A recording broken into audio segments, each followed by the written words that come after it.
सच बताओ, relation and function का नाम सुनते ही माइंड में कोडोमेन, डोमेन ये सब चीजें घूमने लगती हैं।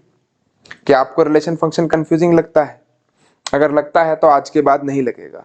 ये कंप्लीट वीडियो देखने के बाद आपको रिलेशन एंड फंक्शन सबसे स्कोरिंग चैप्टर लगने वाला है।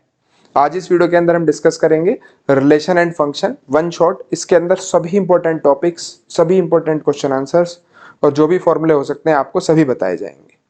My self Himanshu Siwal, M for A plus channel पर आप सभी का स्वागत है। अगर वीडियो अच्छी लगी तो लाइक जरूर कर देना, चैनल सब्सक्राइब कर लें ताकि आगे की आने वाली वन शॉट वीडियोस आप तक पहुंच जाएं। देखिए स्टार्ट करते हैं बिल्कुल बेसिक से, क्लास 11th के बिल्कुल बेसिक चीज से। मैं ये सोच के चलूंगा कि जो बच्चा कुछ भी नहीं जानता, बिल्कुल जीरो लेवल पर है, उसको भी इस वीडियो से हम हीरो बना दे। देखिए सेट क्या है? सेट एक डाटा का वेल डिफाइंड कलेक्शन है, यानी एक ऐसा कलेक्शन ऑफ डाटा जो अच्छी तरीके से डिफाइंड हो। यानी मैंने बोल दिया 1 से 3 तक नेचुरल नंबर लिखने हैं, तो 1 से 3 तक नेचुरल नंबर क्लियर है कौन कौन से। मैं बोल दूं कि best cricketer of the world, अब उसकी कोई फिक्स्ड क्राइटेरिया नहीं है कि किस बेसिस पर आप best cricketer of the world चुनेंगे, तो वो सबके अलग अलग हो सकते हैं। 5 बेस्ट क्रिकेटर के नाम लिखने हैं तो हो सकता है सब बच्चे अलग अलग नाम लिखें, ठीक है, वो वेल डिफाइंड कलेक्शन नहीं माना जाएगा। चलो बहुत अच्छी बात, आपके अगर सेट समझ में आ गया। सबसेट क्या होता है मैं बिल्कुल उतने टॉपिक बताऊंगा जितने की आपको आवश्यकता है 11th क्लास के। सबसेट है एक ऐसा सेट जिसके सभी एलिमेंट दूसरे सेट के अंदर प्रेजेंट है। जैसे ए सेट है, इसके अंदर 1 2 एलिमेंट है, कोई बी सेट में लिख दूं, यहां 1 2 और 3 एलिमेंट्स हैं, तो क्योंकि ए सेट के सभी एलिमेंट बी के अंदर प्रेजेंट है तो ये बोला जाएगा कि ए जो है वो बी का सबसेट है। ठीक, set A is said to be subset of B if every element of A is also an element of B। A का हर एक एलिमेंट अगर B का भी एलिमेंट है तो बच्चों A B का सबसेट होगा। ठीक है, और एग्जांपल के साथ आप समझिए, अगर A कोई सेट में लिख देता हूं जिसके अंदर 3 एलिमेंट है 1 2 3, तो इसके कितने सबसेट बन सकते हैं? तो सबसे पहली बात, फाई सभी सेट का सबसेट होता है। फाई एक ऐसा सेट है, नल सेट इसको बोलते हैं, ये हर एक सेट का सबसेट होगा क्योंकि इसके अंदर कुछ भी एलिमेंट नहीं है तो वो तो सभी ए में प्रेजेंट है ही। एक सिंगल एलिमेंट का मैं सेट बनाऊं, इसके अंदर 1 आ गया, 2 आ गया, 3 आ गया, 1 2 1 3 2 3 और 1 2 3, तो ये टोटल 8 सबसेट आपके बने। ठीक है, कैसे पता चलेगा कि 8 ही बनेंगे? नंबर ऑफ सबसेट का फॉर्मूला होता है 2 की पावर n। ठीक है, 2 की पावर n। यहां अगर आपके पास नंबर ऑफ एलिमेंट्स कितने हैं? 3 एलिमेंट हैं, तो टोटल कितने सबसेट बनेंगे? 8 सबसेट बनेंगे। ठीक है बच्चों, तो नंबर ऑफ सबसेट निकाल सकते हो आप, सारे सबसेट भी फाइंड कर सकते हो। क्लियर? कार्टेशियन प्रोडक्ट क्या चीज है? अगर मैं कोई ए सेट लिखता हूं और मान लो इस सेट के अंदर 2 एलिमेंट हैं 1 और 2, कोई मैं बी सेट लिखूं, इसके अंदर एलिमेंट है 3 और 4, तो ए की बी के साथ कार्टेशियन प्रोडक्ट का मतलब है इन्हें ऑर्डर्ड पेयर के रूप में लिखना। 1,3 1,3 एक ऑर्डर्ड पेयर है, एक एलिमेंट होगा एक रोज बी का। 1,4 ये एक ऑर्डर्ड पेयर है, ये भी एलिमेंट होगा एक रोज बी का। 2,3 ये भी ऑर्डर पेयर है, और 2,4 टोटल एक रोज बी के अंदर 4 एलिमेंट आएंगे। अगर इस सेट के अंदर 2 एलिमेंट है, इस सेट के अंदर 2 एलिमेंट है, तो एक रोज बी के अंदर बच्चों 4 एलिमेंट होंगे। ठीक है, ये आपका एक रोज बी आ गया। ये डेफिनेशन है, given to non empty set P Q, the Cartesian product P cross Q is the set of all ordered pair of the element of the set P Q. ठीक है, एक तो कार्टेशियन प्रोडक्ट भी एक set है जिसका element क्या है? ये एलिमेंट है ऑर्डर्ड पेयर। ठीक है, ऑर्डर पेयर के अंदर आप 1 3 को 3 1 नहीं लिख सकते, ये इक्वल नहीं है। हाँ, सेट के अंदर जरूर आप ऐसा कर सकते हो। अगर कोई सेट 1,3 है, क्योंकि इसमें 2 एलिमेंट हैं, इनकी पोजीशन कुछ भी इफेक्ट नहीं डालती। ऑर्डर्ड पेयर के अंदर ये आगे पीछे नहीं लिखे जा सकते हैं। ठीक है, तो जैसे A एक सेट है 1 2, अभी मैंने एग्जांपल लिया, B कोई दूसरा सेट है 3 4, इसकी कार्टेशियन प्रोडक्ट करी, तो कार्टेशियन प्रोडक्ट करने पर जो सेट बना वो 1 2 नहीं 1 3 1 3 1 4 2 3 और 2 4 बना है। अगर मैं इसके सबसेट निकालता हूं, सबसेट निकालने तो आपको आ गए, कितने सबसेट होंगे? तो सबसेट फिलहाल यहां बैठेंगे क्योंकि 4 एलिमेंट है, जिस सेट के मैं सबसेट निकाल रहा हूं उसके 4 एलिमेंट है। तो प्यारे बच्चों कितने सबसेट बन गए? 16 सबसेट बनेंगे। ठीक है, क्या होंगे एक बार सभी सबसेट्स को देख लें। 5 और एक एक ऑर्डर पेयर के साथ बनेगा सेट 1 3 1 4 2 3 2 4 1 3 1 4, दो दो के साथ बना लो, 1 3 2 3 1 3 2 4 1 3 नहीं 1 3 के साथ और नहीं आएगा, 1 4 2 3 1 4 2 4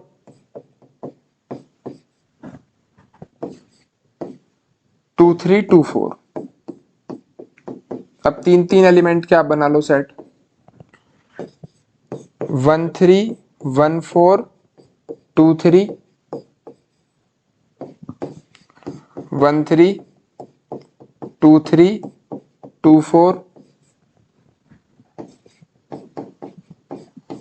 1 3। देखो सबसे पहले मैंने क्या करा, शुरू के 3 ले लिए, छोड़ दिया, फिर 1 4 छोड़ दिया। अब की बार 1 3 1 4 2 4।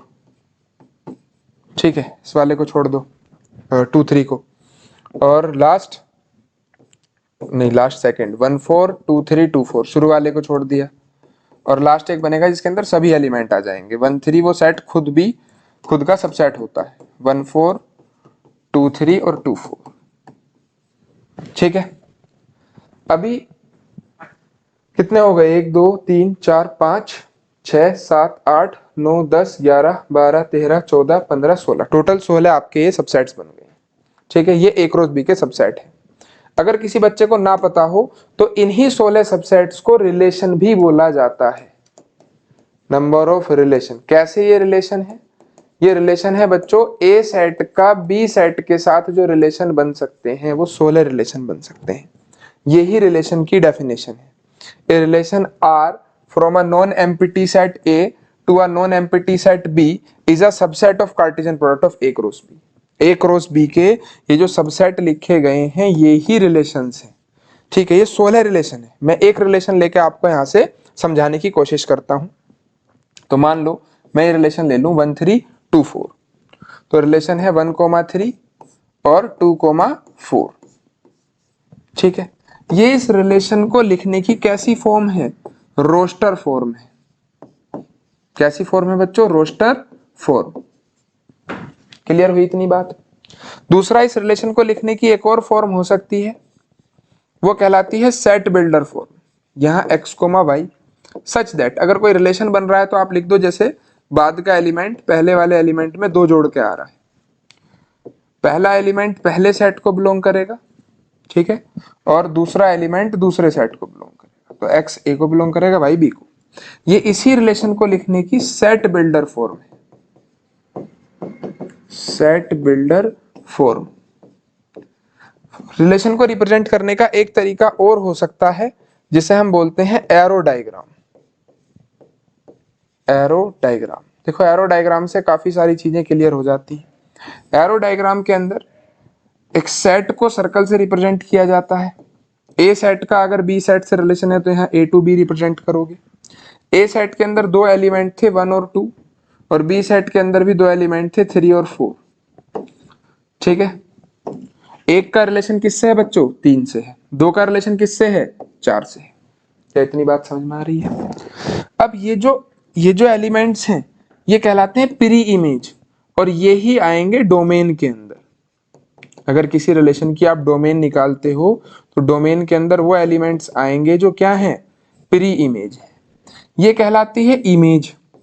ये रेंज के अंदर आएगी, ठीक है। रेंज के अंदर क्या आते हैं, जो एलिमेंट्स किसी एलिमेंट की इमेज बन रहे हैं। और ये जो बाद का पूरा सेट है ये कहलाएगा कोडोमेन, ठीक है। तो अगर इस रिलेशन के अंदर कोई मेरे से पूछता है कि जी डोमेन क्या है, तो डोमेन एक सेट है जिसके अंदर एलिमेंट आएंगे 1, 2। कोडोमेन क्या है, कोडोमेन हमेशा बाद का पूरा सेट होता है, यानी 3, 4। और रेंज के अंदर वो एलिमेंट लिखे जाएंगे जो किसी की इमेज बन रहे हैं, जैसे 3, 4। अगर ये बात नहीं समझ आई, एक और एग्जांपल, ठीक है। ये जो पीछे रिलेशन बने हुए थे, ये आपके सामने 16 रिलेशन बने हुए हैं। एक और रिलेशन उठा लेते हैं। मान लो मैं आपके सामने रिलेशन लिखता हूं 1, 4, 2, 3, ठीक है। 1 का 4 के साथ रिलेशन, या चलो और कोई रिलेशन ले लेते हैं, 1, 3, 1, 4 ले लें, ठीक है। एक रिलेशन है 1, 3 और 1, 4, 1, 3, 1, 4। अभी जब आप इसका एरो डायग्राम बनाओगे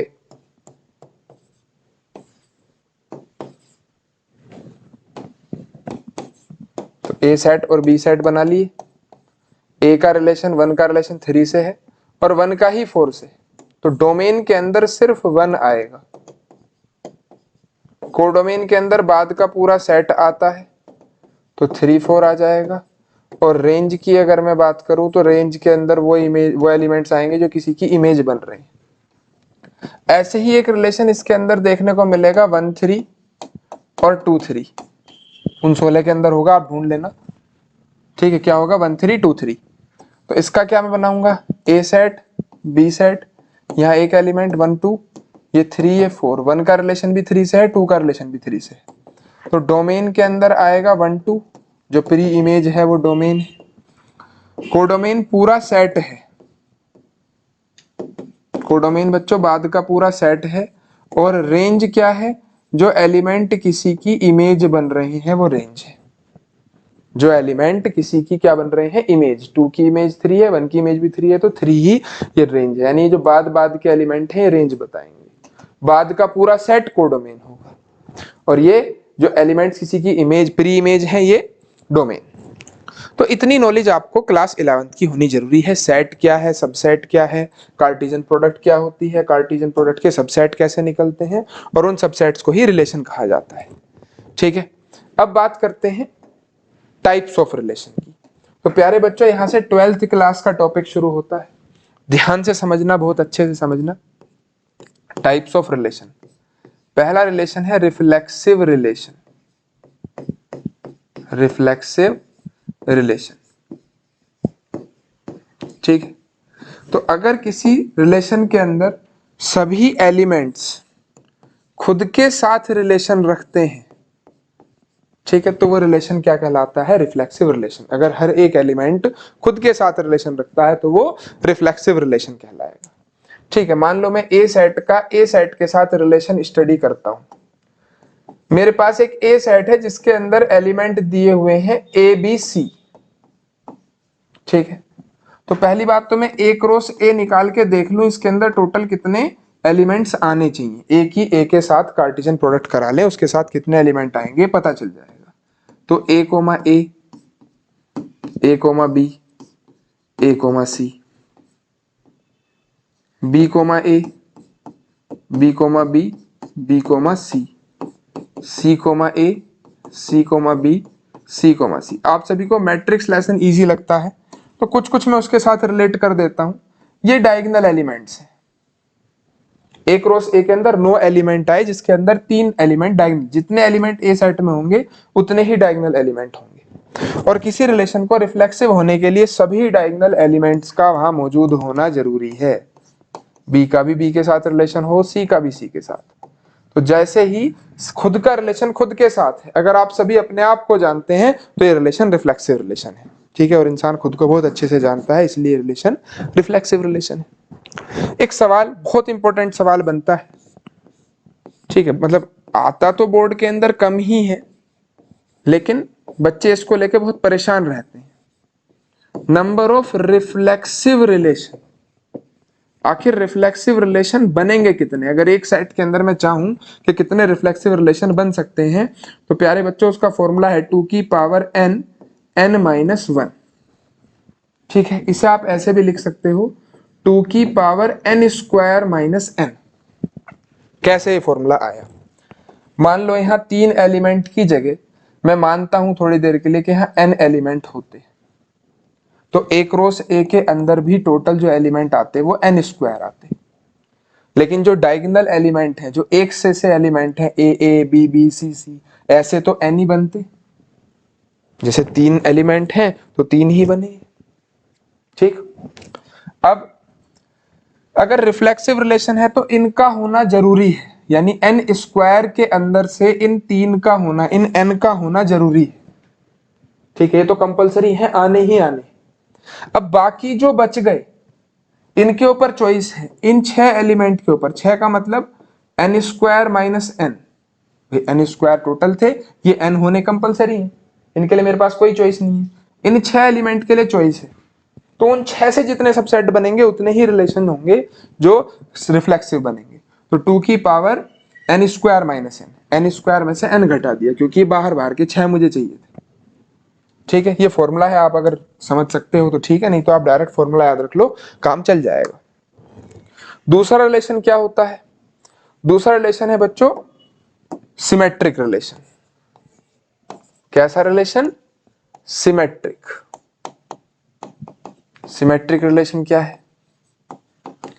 अगर ए एलिमेंट का बी के साथ रिलेशन है तो बी का भी ए के साथ होना चाहिए। अगर ए एलिमेंट का बी के साथ रिलेशन है तो बी का भी ए के साथ रिलेशन होना चाहिए। देखो जरा इस बात को आप कैसे समझोगे।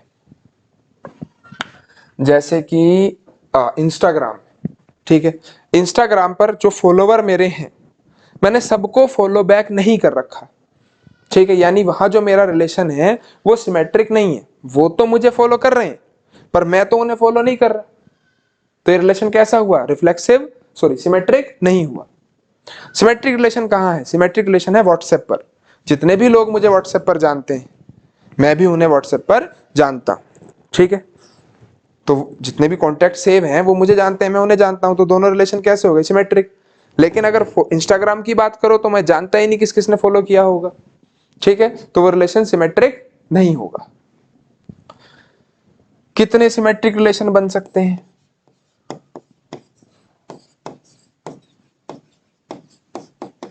Number of symmetric relation. तो नंबर ऑफ सिमेट्रिक रिलेशन का फॉर्मूला है 2 की पावर n n प्लस 1/2। ठीक है, कैसे फॉर्मूला आया होगा? अगर थोड़ा सा समझना चाहो, बहुत जरूरी नहीं है समझना, पर थोड़ा सा समझना चाहो, इन 3 एलिमेंट्स का होना रिलेशन को सिमेट्रिक बनाता है, क्योंकि ए को जानता है तो उसका उल्टा भी वो खुद ही है। यानी a है तो वो सिमेट्रिक, अकेला अगर a है तो भी सिमेट्रिक बना देगा। यानी 2 की पावर n इतने सबसेट तो सिमेट्रिक है ही है, क्योंकि वो इन n एलिमेंट की वजह से आए।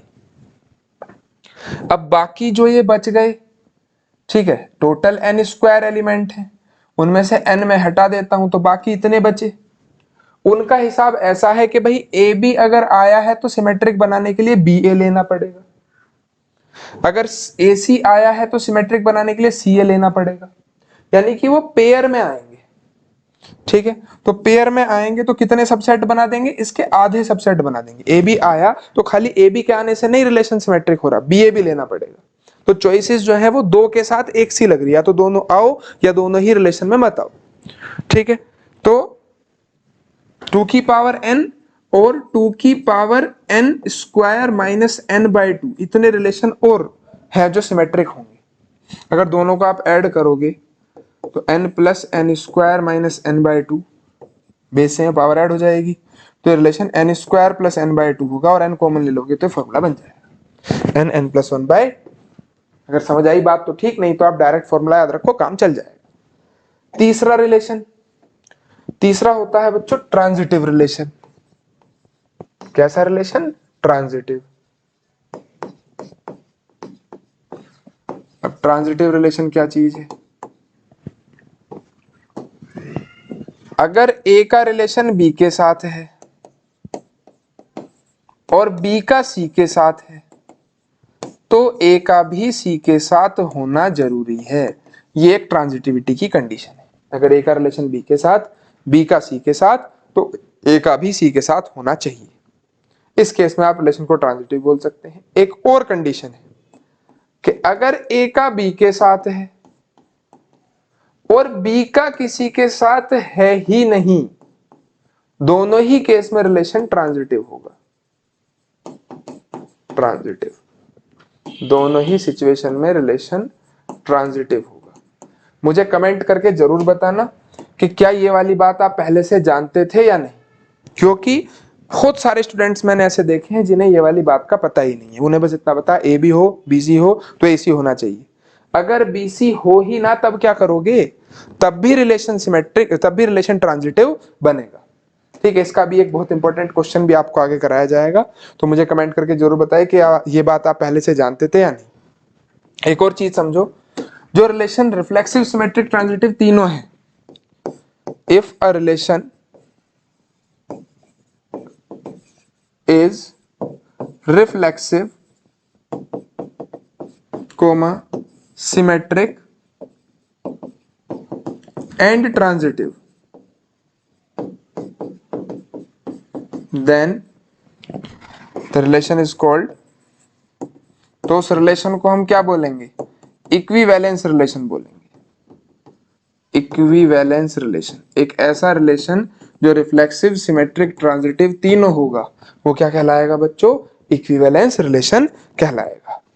ठीक है, चलिए बहुत अच्छा। कमेंट जरूर करना, और वीडियो अगर अच्छी लग रही है यहाँ तक भी तो लाइक शेयर जरूर उन बच्चों तक पहुंचाओ जिनका इस 2026 बोर्ड में भला हो सकता है। ठीक है, नंबर ऑफ ट्रांजिटिव रिलेशन का कोई फॉर्मूला नहीं है।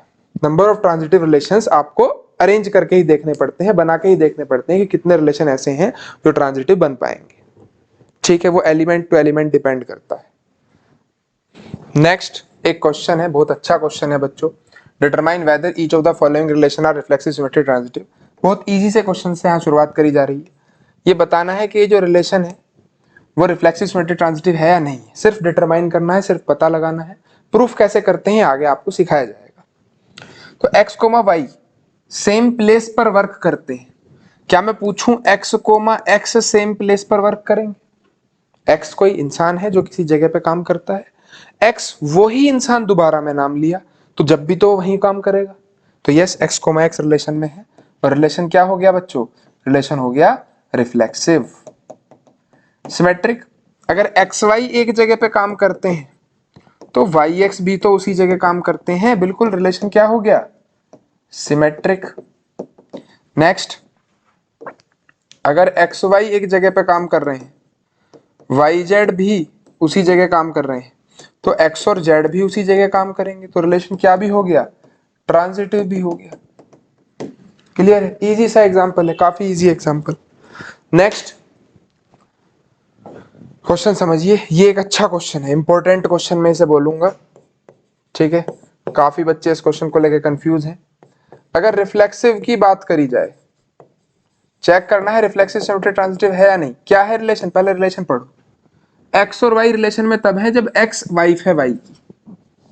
एक्स और वाई दो एलिमेंट या दो पर्सन तब रिलेशन में है जब X is a wife of Y. तो क्या एक्स, एक्स रिलेशन में होगा? क्या एक्स की वाइफ क्या कोई खुद की वाइफ होगी? नहीं।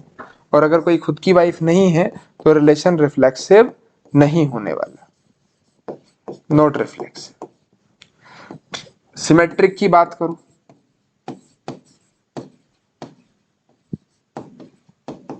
तो बच्चों सिमेट्रिक कैसे? अगर एक्स और वाई रिलेशन में है, यानी X is a wife of Y, तो क्या वाई भी एक्स की वाइफ है? बिल्कुल नहीं। एक्स वाइफ है वाई की, वाई हस्बैंड हुआ, लेकिन वाई एक्स की वाइफ कैसे हो जाएगी? वाई तो हस्बैंड है। ठीक है, तो रिलेशन में नहीं है, तो ये रिलेशन नॉट सिमेट्रिक, सिमेट्रिक भी नहीं। ट्रांजिटिव की बात करें, ट्रांजिटिव को लेके बच्चे थोड़े से इस क्वेश्चन में कंफ्यूज रहते हैं कैसे कंफ्यूज रहते हैं, यहां आप समझिए। X is wife of Y, X Y की पत्नी है, एक्स वाइफ है, वाई हस्बैंड है। ये जो इंसान यहाँ कप लेकर खड़ा है ये हस्बैंड है, ये जो बहन जी यहाँ साड़ी पहन के खड़ी है ये वाइफ है। अब क्या कोई जेड, कोई तीसरा इंसान है ना, ये बहुत सारे लोग हैं, इनमें से कोई भी इंसान क्या वाई और जेड रिलेशन में आ सकते हैं? क्या मैं कह सकता हूं Y is wife of Z? क्या वाई जो है वो जेड की वाइफ, इन किसी में से भी एक की वाइफ हो सकता है क्या? ये नहीं, क्योंकि ये हस्बैंड है, क्योंकि ये एक आदमी है, ये एक मेल है, तो ये किसी की वाइफ नहीं हो सकता। ठीक है बच्चों, तो वाई और जेड का कोई रिलेशन बनना ही नहीं है। एक्स कोमा वाई तो रिलेशन में है, X is wife of Z, लेकिन Y comma X is wife of Y, लेकिन वाई कोमा जेड रिलेशन में आएगा ही नहीं। तो मैं ट्रांजिटिविटी चेक कैसे करूं? तो कौन सी कंडीशन बन गई, बहुत ध्यान से देखो बच्चों, क्या ये कंडीशन बन गई कि ए बी का रिलेशन है, बी एक्स का रिलेशन है ही नहीं, एक्स वाई का रिलेशन है, वाई जेड का है ही नहीं, तो चेक क्या करोगे? तो ये ट्रांजिटिव कहलाएगा। तो ये जो रिलेशन है ये क्या लिखा जाएगा? Therefore R is transitive. तो ये रिलेशन बच्चों ट्रांजिटिव बन गया। क्या सभी के बात समझ में आ गई? रिलेशन क्या बन गया? ट्रांजिटिव बन गया। नेक्स्ट अगले क्वेश्चन पे चलते हैं। देखो कमेंट करके मुझे जरूर बताना कि ये वाली बात आप पहले से जानते थे या नहीं जानते थे, कोई दिक्कत, कोई नई चीज समझ में आई है तो वो कमेंट करके बताओ। देखो जरा, एक अगला क्वेश्चन है, X is the father of Y, X Y का फादर है, X is a father of Y. क्या कोई खुद का फादर हो सकता है? नहीं, तो रिलेशन रिफ्लेक्सिव नहीं है। अगर एक्स वाई का फादर है तो क्या वाई भी एक्स का फादर होगा? नहीं, अगर एक्स वाई का फादर है तो वाई तो सन हुआ, एक्स का बेटा हुआ, या बेटी भी हो सकती है।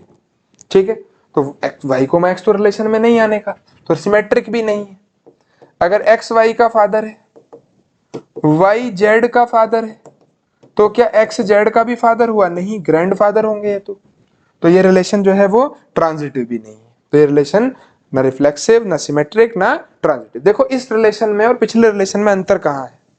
एक्स वाई का फादर है, वाई किसी और का फादर हो सकता है, वाई भाई उसका भी तो आगे कोई सन हो सकता है ना, लेकिन पिछले रिलेशन में जो था, अगर X is wife of Y, तो वाई किसी और की वाइफ नहीं हो सकता क्योंकि वो हस्बैंड है। तो ये रिलेशन इसलिए ट्रांजिटिव हो गया, ये नॉट ट्रांजिटिव है। चलो एक मैं क्वेश्चन आपको होमवर्क दे रहा हूं, मुझे सोच समझ के जवाब देना। क्वेश्चन है, एक रिलेशन है ए और बी के अंदर, आपका ये होमवर्क है, आपको जरूर करके बताना है। रिलेशन है ए इज ब्रदर ऑफ बी, ठीक है, ए जो है वो बी का भाई है। क्या ये रिलेशन सिमेट्रिक है? Is this relation symmetric? क्या ये रिलेशन सिमेट्रिक है? तो जवाब देना है आपको, और जो सही जवाब देगा उसका जो कमेंट है वो पिन कर दिया जाएगा, या मैं अपना कमेंट डाल के इसको सही जवाब आपको भेज दूंगा। अब बात करते हैं, रिलेशन को इक्विवेलेंस शो करना है, यानी कि दिखाना है कि रिलेशन रिफ्लेक्सिव, सिमेट्रिक, ट्रांजिटिव है। ये एक अच्छा इंपॉर्टेंट क्वेश्चन है। इस टाइप का क्वेश्चन एग्जाम में लॉन्ग क्वेश्चन के अंदर 5 मार्क्स के अंदर जरूर आपको मिल सकता है कि एक रिलेशन को इक्विवेलेंस शो करो, यानी उसे रिफ्लेक्सिव, सिमेट्रिक और ट्रांजिटिव तीनों शो करना है। ठीक है, कैसे कर पाएंगे हम? सबसे पहले अगर मैं रिफ्लेक्सिव रिलेशन की बात करूं, फॉर रिफ्लेक्सिव रिलेशन, तो रिफ्लेक्सिव रिलेशन के लिए एक सवाल पूछना है। पहले रिलेशन क्या है आप एक बार अच्छे से रिलेशन समझ लो। रिलेशन है इंटीजर के सेट पर, show that the relation R in the set Z of integer given by. Relation है ए कोमा बी जहां 2 divides A minus B, A comma B relation है और 2 ए माइनस बी को divide कर देता है। इसे एक इक्विवेलेंस रिलेशन दिखाना है। ठीक है, तो क्या ए का ए से रिलेशन होगा? Is A comma A belongs to R. मैं कोशिश करूंगा जितने भी क्वेश्चन कराऊं सबकी लैंग्वेज सेम रखूं, आप भी एक फिक्स्ड पैटर्न पर चलोगे तो एग्जाम में इजी रहेगा। अगर ए का ए से रिलेशन है, दैट इज, इस बात का मतलब है कि 2 डिवाइड्स ए माइनस ए। क्या ये बात सही है? क्या 2 जीरो को डिवाइड कर देगा? बिल्कुल सही है। और अगर ये बात ट्रू है तो रिलेशन जो है वो क्या हो गया? रिफ्लेक्सिव हो गया। या मैं ऐसे लिख सकता हूं कि a comma a belongs to r, therefore r is reflexive. यानी जितने भी एलिमेंट हैं उनका खुद के साथ रिलेशन बनेगा। 1 का 1 के साथ बनेगा, 2 का 2 के साथ रिलेशन बनेगा। ठीक है। अगर सिमेट्रिक रिलेशन की बात करी जाए तो सिमेट्रिक रिलेशन के अंदर अगर a का b के साथ रिलेशन है तो b का a के साथ भी होना चाहिए। तो इसको लिखने का क्या तरीका है? लेट हम मान लेते हैं a का b के साथ रिलेशन है, दैट इज, इस बात का मतलब क्या है? इस बात का मतलब है 2 डिवाइड्स a माइनस बी। और अगर 2 ने a माइनस बी को डिवाइड करा तो पक्का 100% 2 जो है वो b माइनस ए को भी डिवाइड कर देगा। क्यों कर देगा 2 b माइनस ए को डिवाइड? क्योंकि सिर्फ b माइनस ए और a माइनस बी में नेगेटिव टाइम्स का ही तो फर्क है। उससे 2 की डिविजिबिलिटी तो चेंज नहीं हो जाएगी। अगर 2 4 को डिवाइड करता है तो -4 को भी करता है। ठीक है। और अगर b माइनस ए डिविजिबल हो गया तो इसका मतलब है b कोमा ए रिलेशन के अंदर है। और अगर b कोमा ए रिलेशन के अंदर है तो रिलेशन क्या बन गया बच्चों? सिमेट्रिक बन गया। कैसा रिलेशन बन गया? सिमेट्रिक रिलेशन बन गया। Next, for transitive relation, transitive की बात कर लेते हैं। अब अगर a का b से रिलेशन है, b का c से रिलेशन है, तो a का c से होना जरूरी है, तभी ट्रांजिटिव होगा। Let a comma b belongs to r, that is 2 divides a minus b। a का b से रिलेशन है, इसका मतलब 2 जो है वो a माइनस b को डिवाइड करता है। ऑल्सो दूसरी क्या बात लेट करनी है? b comma c, that is 2 divides b minus c। इसका मतलब 2 जो है वो b माइनस c को डिवाइड कर देगा। ठीक। अगर 2 ने a माइनस b को भी डिवाइड कर दिया, 2 ने b माइनस c को भी डिवाइड कर दिया, तो पक्का 2 जो है वो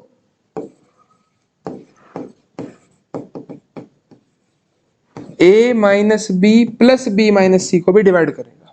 अगर 2 किन्हीं 2 नंबर्स को डिवाइड करता है तो उन दोनों के सम को भी 2 डिवाइड कर देगा। ठीक है।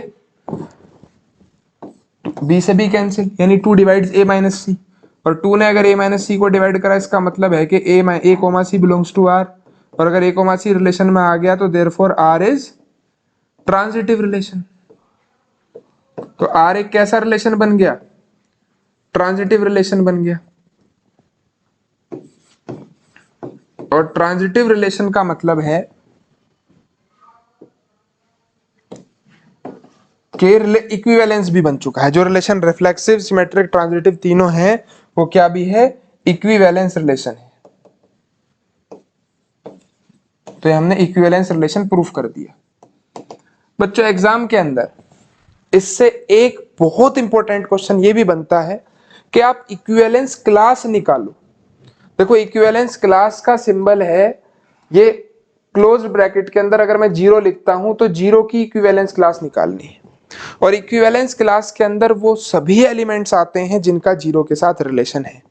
इस गिवन रिलेशन में जहां 2 की डिविजिबिलिटी की बात है तो 0 का रिलेशन खुद 0 के साथ है, 0 का रिलेशन इंटीजर के सेट में प्लस माइनस 2 के साथ भी है, 0 का रिलेशन 4 के साथ भी है, 0 का रिलेशन 6 के साथ भी है।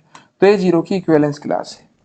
और इक्विवेलेंस क्लास के सभी एलिमेंट्स का आपस में भी रिलेशन होता है।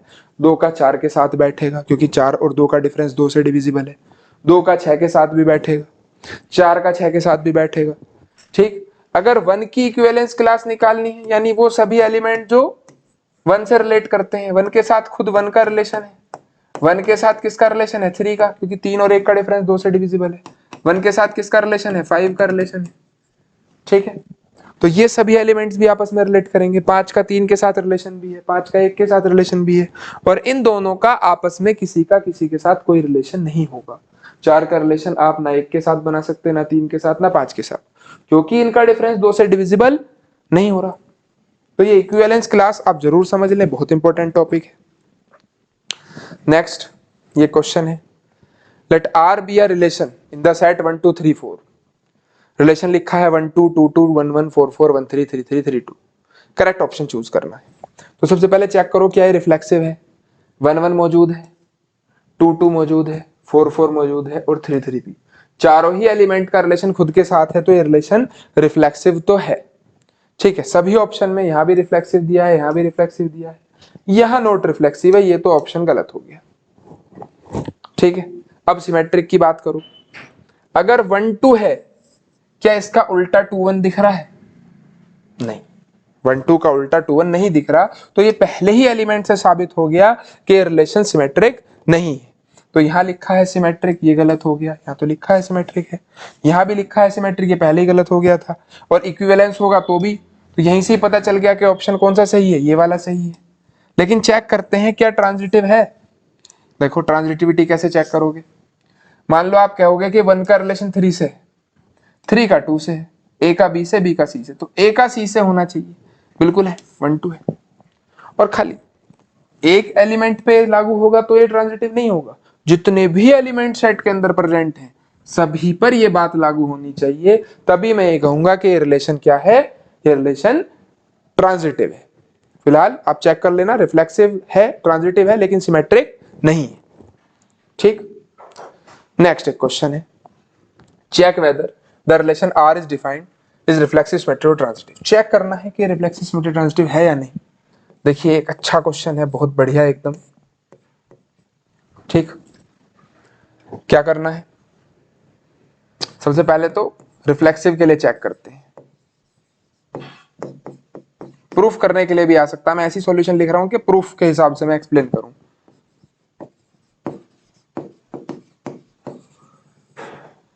क्या ए का ए के साथ रिलेशन है? अगर ए का ए के साथ रिलेशन है तो इस बात का मतलब है कि ए छोटा या बराबर है ए की क्यूब से, विच इज नॉट ट्रू। ये बात सही नहीं है कि ए हमेशा ए की क्यूब से छोटा आए, जहां ये रिलेशन वो भी किस पर है, रियल नंबर्स पर है। देखो जरा एग्जाम्पल, जब भी आप नॉट ट्रू का क्वेश्चन करो, जब भी आप रिलेशन को नॉट रिफ्लेक्सिव दिखाओ, तो एग्जाम्पल जरूर देना है। मान लो ए की जगह पे मैं 1/2 रख लूं, तो क्या 1/2 छोटा या बराबर है 1/2 की क्यूब से? बताओ, 1/2 का मतलब तो 0.5 है, और 1/2 की क्यूब मतलब 1/8, तो 0.1 ही चलेगा, 0.1 कुछ आएगा, तो ये तो छोटा नहीं है। यानी 1/2 की क्यूब से छोटा नहीं होता, यानी कि 1/2 का रिलेशन 1/2 के साथ नहीं है, इसलिए ये रिलेशन नॉट रिफ्लेक्सिव हो गया। ठीक है, therefore R is not reflexive. R जो रिलेशन है ये रिफ्लेक्सिव रिलेशन नहीं है। अगली बात करते हैं, फॉर सिमेट्रिक रिलेशन, क्या ये सिमेट्रिक है? चेक कर लेते हैं, अभी पता चल जाएगा सिमेट्रिक है या नहीं। कहां से लिखना है, अगर ए का बी के साथ रिलेशन है तो बी का भी ए के साथ रिलेशन होना चाहिए। ठीक, लेट अगर ए का बी के साथ रिलेशन है, दैट इज इस बात का मतलब है कि ए जो है वो बी की क्यूब से छोटा हो या बराबर हो। ऑल्सो बट, लेकिन बी ए की क्यूब से छोटा नहीं है, यानी कि बी कोमा ए रिलेशन में नहीं आएगा। और रिलेशन में नहीं आएगा तो रिलेशन रिफ्लेक्सिव नहीं होगा। लेकिन एक बार आप एग्जाम्पल जरूर दे दें कि ये जो आप बात कह रहे हो कि ए तो बी की क्यूब से छोटा होगा पर हमेशा बी ए की क्यूब से छोटा हो, ये जरूरी नहीं। देखो जरा इसका एग्जाम्पल क्या हो सकता है। मैं ए के प्लेस पे 1 ले लूं और बच्चों बी के प्लेस पर ले लूं 8, तो क्या 1 8 की क्यूब से छोटा है? बिल्कुल है। लेकिन 8 1 की क्यूब से छोटा नहीं है। 1 तो 8 की क्यूब से छोटा हो गया, ठीक है, लेकिन 8 1 की क्यूब से छोटा नहीं है। तो ये रिलेशन जो है वो क्या है? सो R is not symmetric. R जो रिलेशन है वो सिमेट्रिक नहीं, ठीक है। नेक्स्ट ट्रांजिटिव पर चलते हैं। फॉर ट्रांजिटिव रिलेशन, अगर ट्रांजिटिव रिलेशन की बात करी जाए तो कंडीशन है ए का बी के साथ रिलेशन है, बी का सी के साथ रिलेशन है, तो ए का सी के साथ रिलेशन होना जरूरी है, ठीक है। लेट ए का बी के साथ रिलेशन मान लो, यानी ए तो छोटा या बराबर है बी की क्यूब से, और बी का सी के साथ रिलेशन मान लो, यानी बी भी छोटा है सी की क्यूब से, ठीक है। बट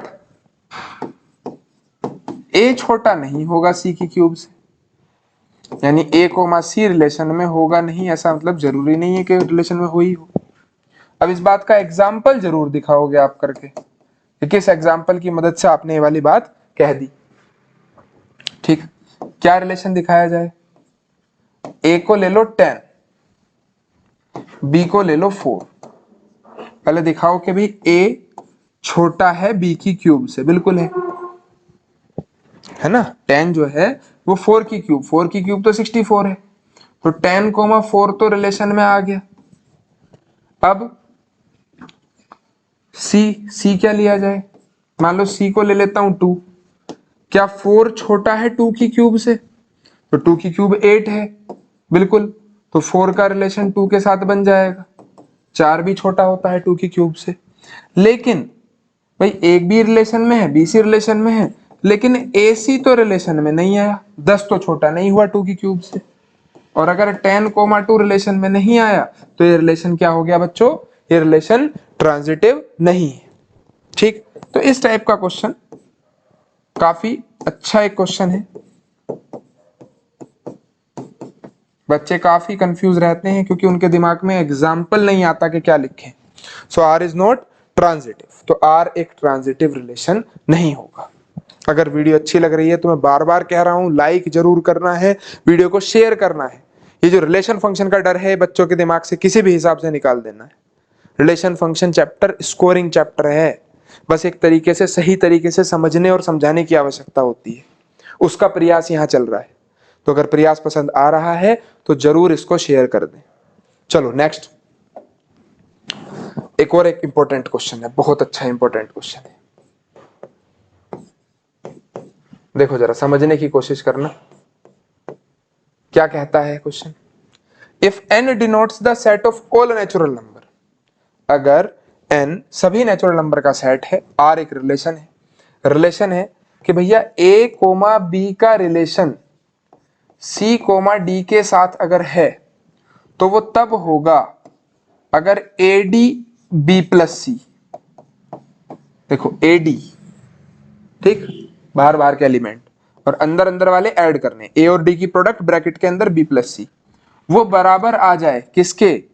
BC ब्रैकेट में A प्लस D के, ठीक है। BC ब्रैकेट के अंदर A प्लस D, अगर ये बात सेटिस्फाई हो जाती है तो जो रिलेशन है वो क्या होगा?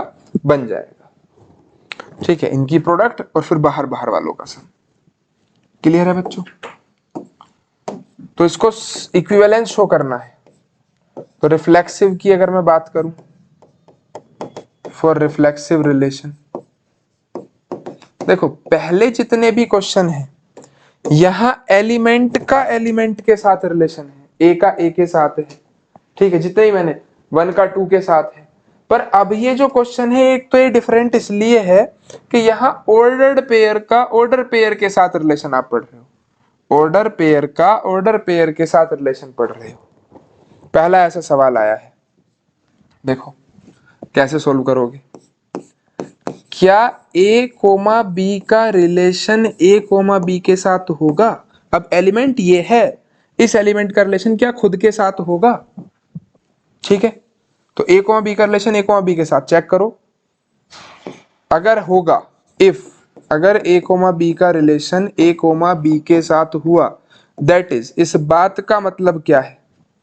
इस बात का मतलब है बाहर बाहर वालों की प्रोडक्ट, ए की बी की प्रोडक्ट और बी प्लस ए, वो बराबर होना चाहिए किसके? बी और सी की प्रोडक्ट, यानी अंदर अंदर वालों की प्रोडक्ट, बी और ए की प्रोडक्ट, और बाहर बाहर वालों के सम के, A plus B, A plus B. तो ये बात तो सेम है, A B B A, B plus A plus B. Numbers की प्रोडक्ट कॉम्यूटेटिव भी होती है, नंबर्स का सम भी कॉम्यूटेटिव है, ठीक है, विच इज ट्रू। तो ये बात तो सही हुई, और अगर ये बात सही है तो मैं लिख सकता हूं देयरफॉर ए कोमा बी का रिलेशन ए कोमा बी के साथ है और आर इज रिफ्लेक्सिव रिलेशन। तो आर कैसा रिलेशन हुआ? रिफ्लेक्सिव रिलेशन हुआ। सिमेट्रिक की बात कर लें, for symmetric relation,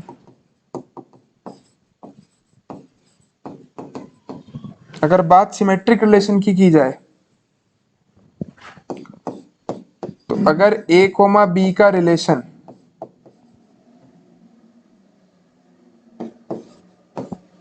C comma D से है तो सी कोमा डी का रिलेशन भी ए कोमा बी से होना चाहिए। लेट, मान लो ए कोमा बी का रिलेशन सी कोमा डी के साथ है, दैट इज, इस बात का मतलब तो लिखा हुआ है A D into B plus C, बाहर बाहर वालों की प्रोडक्ट अंदर वालों का sum, equal to B C into A plus D, अंदर वालों की प्रोडक्ट बाहर वालों के सम के बराबर। ऑल्सो, क्या इसका उल्टा भी ट्रू होगा? क्या मैं इसी बात को ऐसे भी लिख सकता हूं, सी बी, बी सी की जगह सी बी लिख दो, डी प्लस ए, वो बराबर है किसके? B C into A plus D के, ठीक है।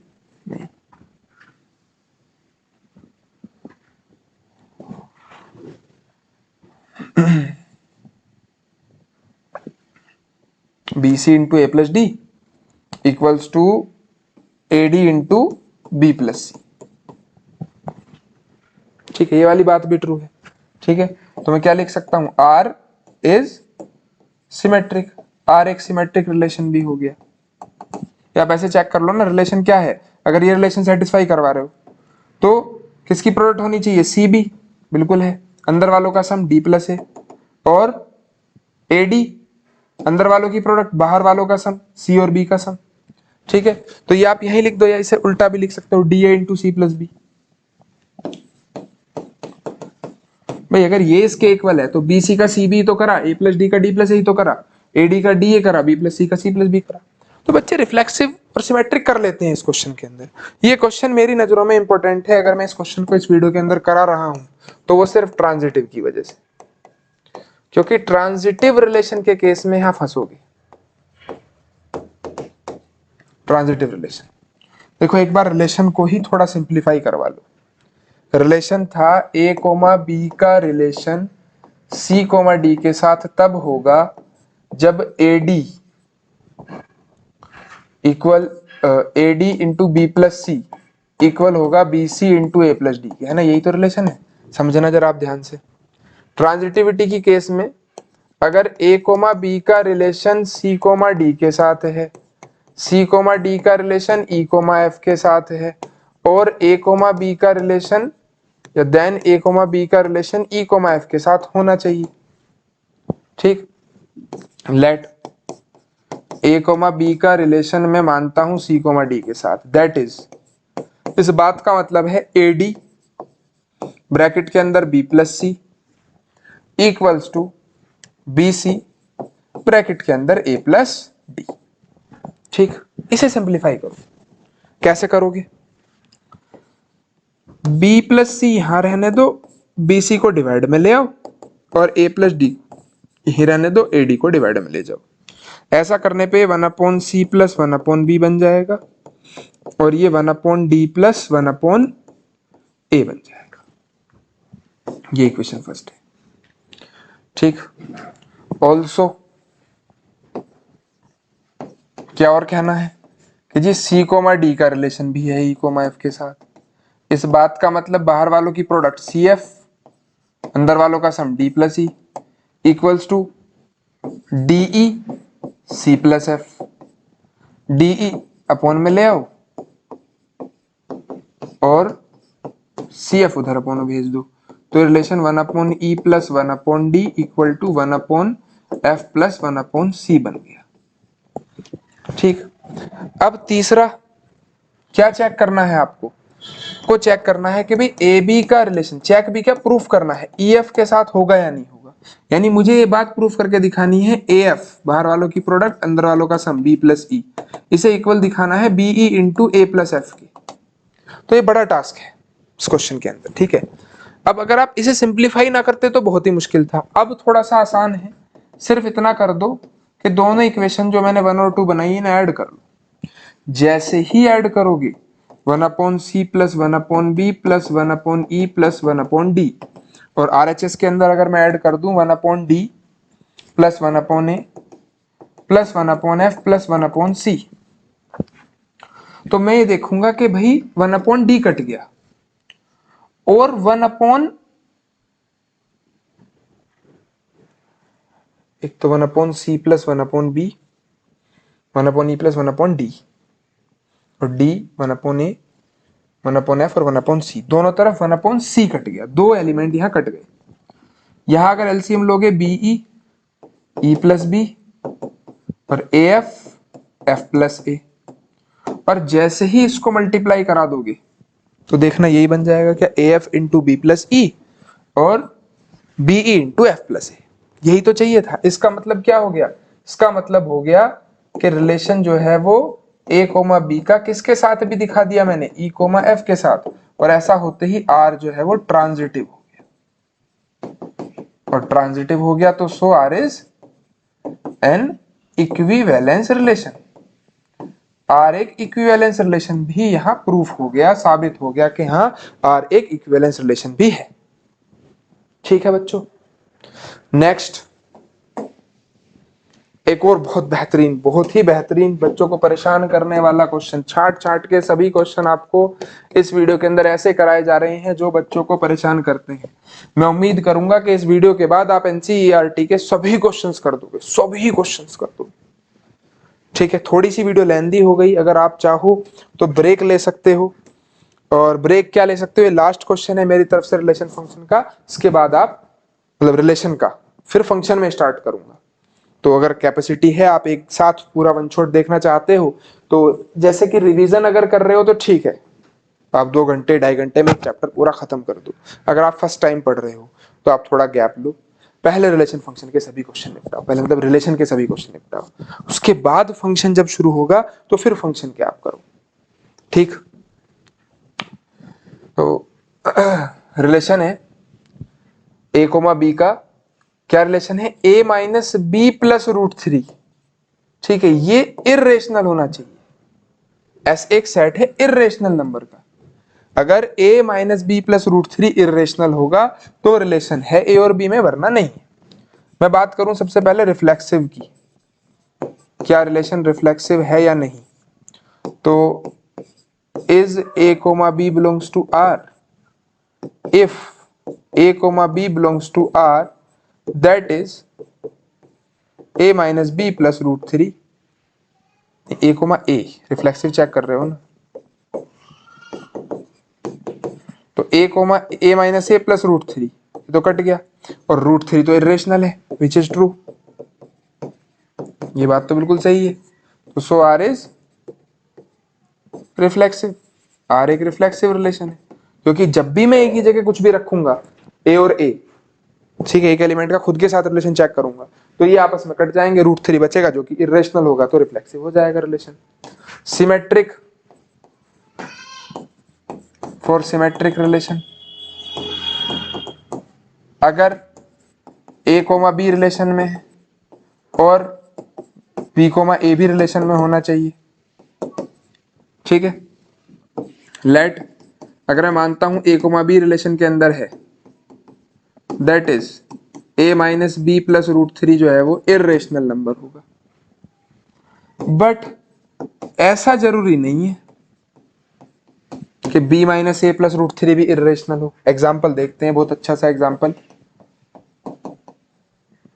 मान लो a के प्लेस पर 1 और b के प्लेस पर मैं a के प्लेस पर रूट थ्री रख लूं और b के प्लेस पर 0 रख लूं, ठीक। देखो क्या होगा, तो root three plus 0 minus root three, नहीं प्लस है ना, हाँ प्लस रूट थ्री, तो ये तो इर्रेशनल होगा। लेकिन अगर इसका उल्टा कर दो, root three minus 0 plus root three, A की जगह रूट थ्री रख दिया, बी की जगह 0 रख दिया, तो ये तो रेशनल है। लेकिन अगर ए के बी के प्लेस पर 0, उल्टा बी ए का रिलेशन चेक करो, 0 minus root three plus root three check करोगे तो ये इर्रेशनल नहीं आएगा, क्योंकि रूट थ्री कट जाएगा। तो मैं ये कह सकता हूं कि भाई रूट थ्री कोमा 0 तो रिलेशन में है, लेकिन 0 कोमा रूट थ्री रिलेशन में नहीं है, 0 कोमा रूट थ्री रिलेशन में नहीं आएगा, ठीक है बच्चों। नेक्स्ट, इसी का ट्रांजिटिव भी बहुत इंपॉर्टेंट है, ट्रांजिटिव रिलेशन। अच्छा, ऐसा होने से रिलेशन जो है वो क्या हो गया, नॉट सिमेट्रिक हो गया। कैसा हो गया रिलेशन, नॉट सिमेट्रिक। अब ट्रांजिटिव की बात कर लेते हैं। फॉर ट्रांजिटिव रिलेशन,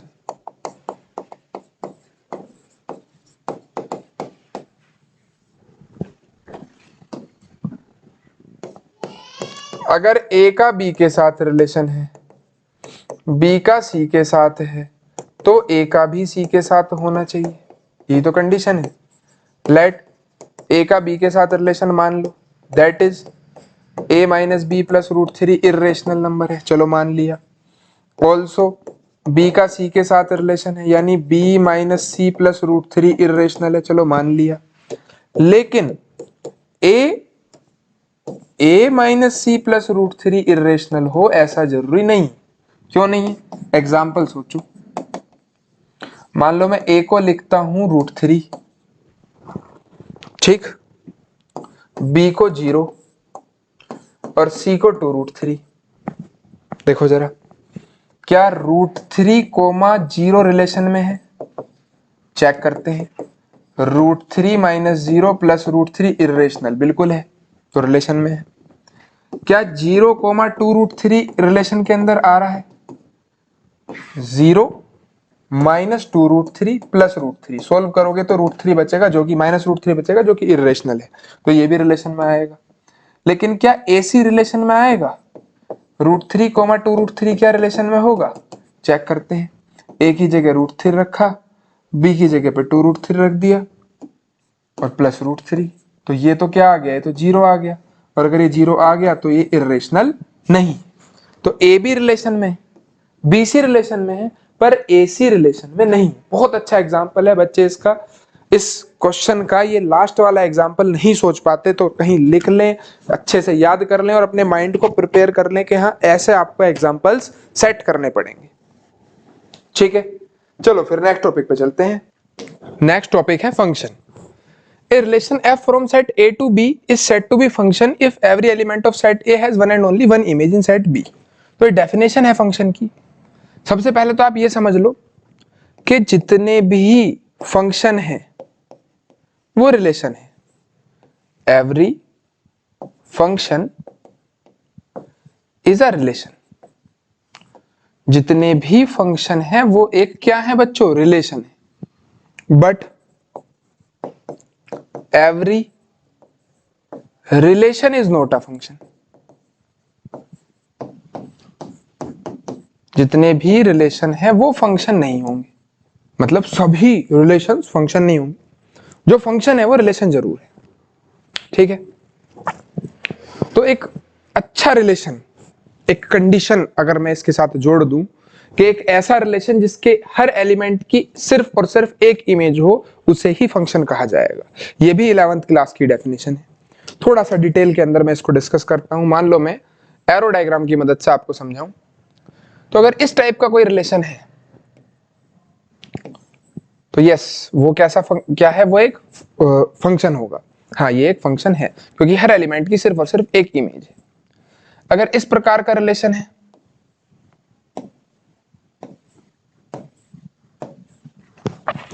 तो ये फंक्शन नहीं है, क्योंकि एक ऐसा एलिमेंट है जिसकी दो इमेज आ रही है, ये फंक्शन नहीं।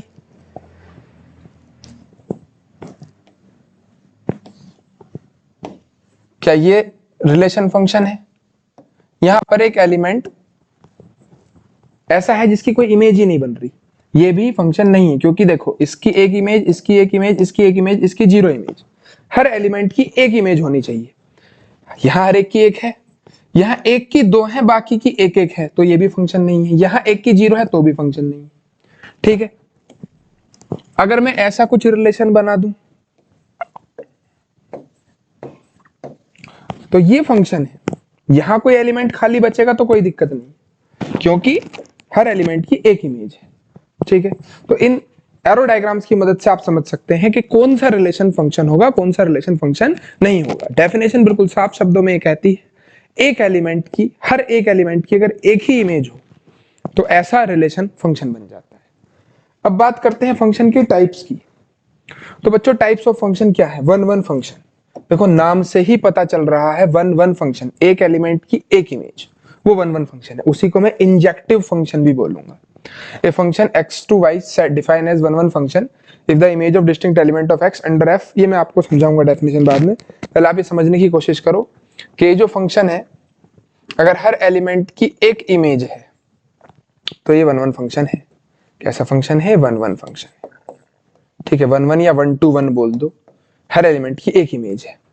अगर किसी एलिमेंट की दो इमेज हो जाएंगी, ठीक है, तो ये फंक्शन ही नहीं होगा।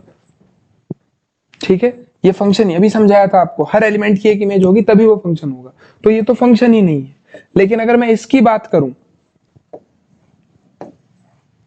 तो ये फंक्शन तो है, इसकी एक इमेज, इसकी एक इमेज, इसकी एक इमेज, लेकिन ये फंक्शन कैसा है? मैनी वन, बहुत सारों की एक इमेज है, मैनी वन फंक्शन है।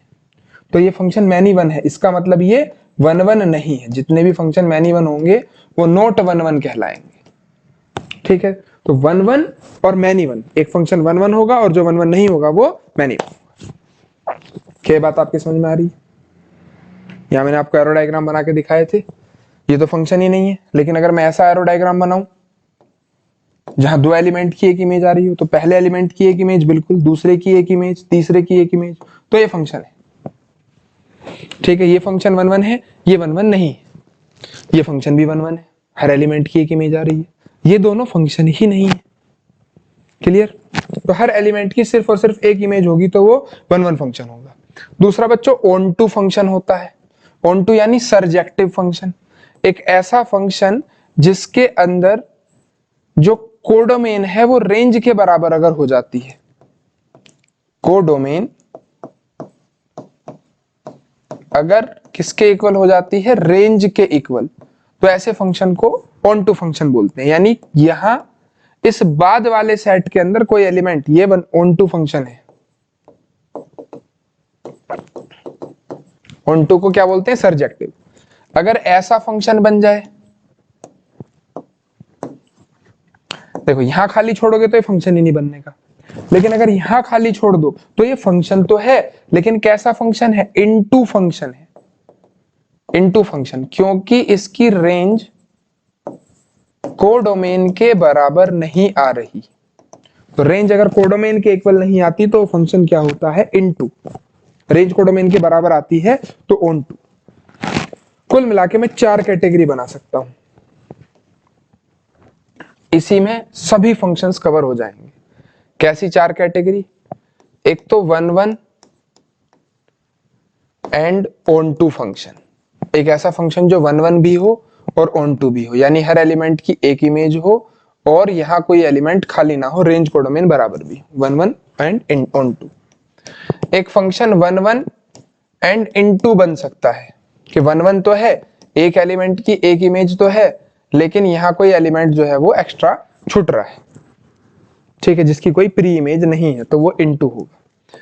एक many one onto, many one onto function, many one बहुत सारों की एक इमेज, बहुत सारों की एक इमेज, और ऑन टू यानी यहां कोई एलिमेंट खाली नहीं बचना चाहिए, रेंज और कोडोमेन बराबर है। और एक हो सकता है many one into, many one into यानी जो ना 1 1 हो ना onto, not 1 1 not onto, ये है, ये मैनी वन भी है और इनटू भी है, यानी कि ना तो 1 1 है ना ऑन टू है। तो एक फंक्शन हो सकता है कि वो 1 1 ऑन टू दोनों हो जाए, हो सकता है वो सिर्फ 1 1 हो ऑन टू ना हो, या हो सकता है सिर्फ ऑन टू हो 1 1 ना हो, ऐसा भी हो सकता है कि वो ना 1 1 हो ना ऑन टू। ठीक, क्योंकि देखो सिलेबस में आपके 1 1 और ऑन टू का ही मेन टॉपिक दिया गया है, यानी दो ही टाइप के फंक्शन है 1 1 ऑन टू। 1 1 का उल्टा जो 1 1 नहीं है वो मैनी वन होता है, और जो ऑन टू नहीं है वो इन टू होता है। ठीक है बच्चों, चलो फिर नेक्स्ट क्वेश्चन। अब क्वेश्चंस की बारी है, ठीक है। एक एग्जांपल है, जैसे कि फंक्शन है किसी क्लास के स्टूडेंट्स का, ठीक है, रोल नंबर का। एक कोई सेट है जहां 50 बच्चों के नाम लिखे हुए हैं, यहाँ 50 बच्चों के नाम लिखे हुए हैं, और दूसरा सेट है जो क्या है, नेचुरल नंबर का सेट है, यानी इसके अंदर बहुत सारे नंबर हैं, 1 से स्टार्ट होके 1 2 3 और कहीं इंफिनिटी तक ये जा रहे हैं। तो क्या हर बच्चे का एक रोल नंबर होगा? ए से कोई आकाश बच्चा है, उसका एक रोल नंबर हो गया, अभिषेक का एक रोल नंबर हो गया, हर्ष का कोई रोल नंबर हो गया, हिमांशु का कोई रोल नंबर हो गया, ठीक है, तन्वी का कोई रोल नंबर हो गया। लेकिन क्या इसके बाद 50 के बाद बच्चे जो हैं वो नंबर्स खाली जाएंगे? पर हर बच्चे का तो एक ही रोल नंबर होगा, किसी बच्चे के दो रोल नंबर नहीं हो सकते, दो बच्चों के एक रोल नंबर भी नहीं हो सकते। यानी ये फंक्शन 1 1 है, लेकिन कैसा है, ऑन टू नहीं है। F is 1 1 but not onto. अगर आपको इसको शो करना है तो आप लिख के दिखाओगे, since in a class every student has one and only one roll number, ठीक है, one student has only one roll number, therefore it is a 1 1 function. But there is 50 student in class, therefore only 50 elements in set B are image and other are not image, ठीक है, जो बाकी के 50 के बाद जो बच गए वो किसी की इमेज नहीं बन रहे, so the relation is not onto. या मैं कह सकता हूं कि कोडोमेन तो नेचुरल नंबर है, लेकिन रेंज बस 1 से 50 तक है, तो कोडोमेन और रेंज बराबर नहीं है, इसलिए फंक्शन ऑन टू नहीं हुआ। चलो अच्छी बात, अगर आप यहां तक समझ गए तो। एक और फंक्शन है, मैं यहां लिख के दिखाना चाहता हूं कि कैसे आप किसी फंक्शन को 1 1 और ऑन टू शो करोगे। लेट, देखो क्या करना है, फंक्शन दिया हुआ है 4x - 3, फंक्शन है रियल नंबर से रियल नंबर, इसको 1 1 और ऑन टू शो करना है। देखो जो फंक्शन 1 1 और ऑन टू दोनों है, 1 1 का क्या नाम लिखवाया, इंजेक्टिव, 1 1 का क्या नाम लिखवाया बच्चों, इंजेक्टिव, ऑन टू का क्या है, सरजेक्टिव। और जो दोनों है, अगर कोई फंक्शन 1 1 और ऑन टू दोनों होते हैं तो वो क्या कहलाता है, इन्वर्टिबल, या उसको बाइजेक्टिव बोलते हैं। कैसा फंक्शन, जो 1 1 ऑन टू दोनों है वो इन्वर्टिबल फंक्शन कहलाएगा, या उसी को ही आप बाइजेक्टिव भी बोलोगे। तो अगर क्वेश्चन आ गया कि जी बाइजेक्टिव प्रूफ करो, ठीक है, देखो इसे इन्वर्टिबल क्यों बोल रहे हैं, वैसे तो थोड़ा सा आउट ऑफ सिलेबस है, लेकिन समझ लो, अगर इस फंक्शन को उल्टा कर दूं तो भी ये फंक्शन ही रहेगा, यहां भी हर एलिमेंट की सिर्फ और सिर्फ एक इमेज बन जाएगी। अगर मैं इसे उल्टा कर दूं तो ये फंक्शन ही नहीं रहने का, यानी कि ये इन्वर्टिबल नहीं, जो फंक्शन 1 1 ऑन टू नहीं है। मैं इसे उल्टा कर दूं तो यहाँ एक डोमेन में एक एलिमेंट खाली रह जाएगा, तो इसकी एक इमेज, इसकी एक इमेज, इसकी एक इमेज, इसकी एक भी इमेज नहीं, तो उल्टा करने पर ये फंक्शन बनता ही नहीं, फंक्शन ही एग्जिस्ट नहीं करता, तो ये इन्वर्टिबल नहीं है, ना ये इन्वर्टिबल है, ठीक है। तो 1 1 और ऑन टू जो फंक्शन है, जो 1 1 भी है ऑन टू भी है, सिर्फ उसको ही आप इनवर्स कर सकते हो, सिर्फ उसका ही उल्टा कर सकते हो, इसलिए वो इन्वर्टिबल फंक्शन है। वैसे इनवर्स जो टॉपिक है वो सिलेबस से कट चुका है, इनवर्स फाइंड करना, तो आप डिटेल में थोड़ा समझते हैं अगर लेटेस्ट सिलेबस के अंदर होगा तो। फिलहाल नहीं है तो जो क्वेश्चन है आप उन पे ध्यान दो। इस फंक्शन को बताना है कि बाइजेक्टिव है, तो 1 1 कैसे प्रूफ करते हो, देखो लेट करोगे, let x1 and x2 be the two value of x such that x1 x2 जो है x की दो ऐसी वैल्यू हैं कि मैं कह सकता हूं कि fx1 बराबर है fx2 के। देखो मैंने क्या लेट करा, मैंने मान लिया कि एक सेट के अंदर x1 x2 दो ऐसी वैल्यू हैं जिनकी इमेज जो आ रही है, जिनके फंक्शन का जो आंसर आ रहा है वो सेम ही आ रहा है। तो मैं ये मान के चला कि फंक्शन 1 1 नहीं है।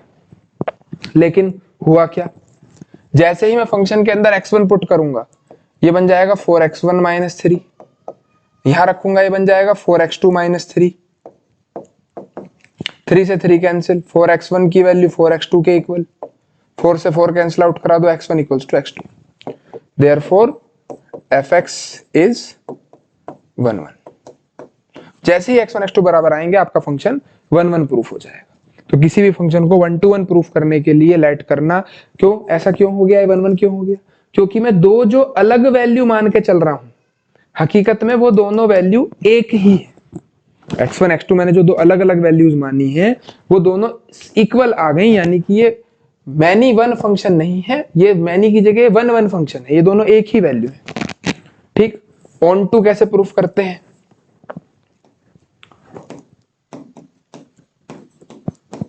ऑन टू फंक्शन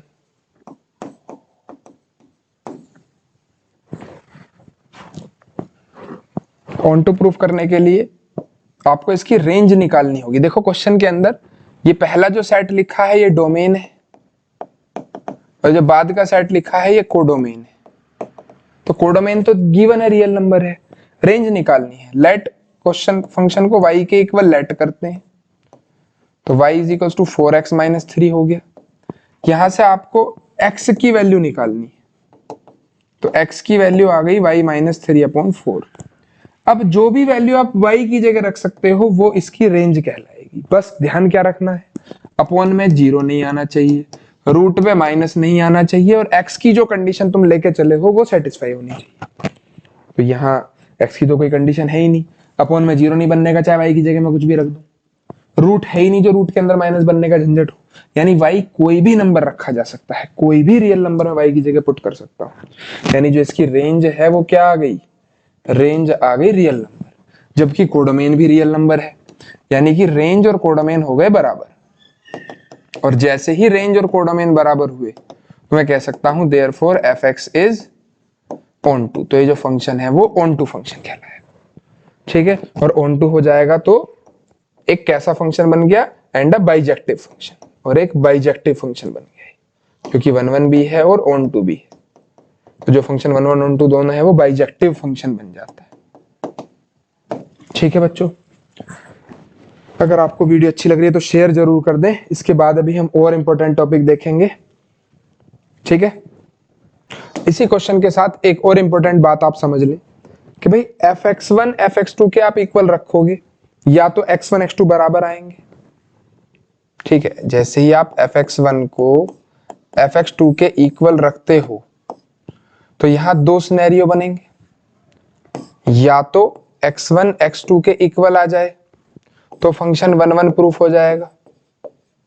ठीक है, और अगर इक्वल नहीं आता, अगर x1 x2 के इक्वल नहीं आता तो यहां पक्का एक रिलेशन बनेगा x1 x2 में, है ना, रिलेशन बनेगा x1 x2 में। यहां फिर दो सिचुएशन बनेंगी, या तो वो जो रिलेशन होगा वो पॉसिबल रिलेशन होगा या फिर वो नॉट पॉसिबल रिलेशन होगा।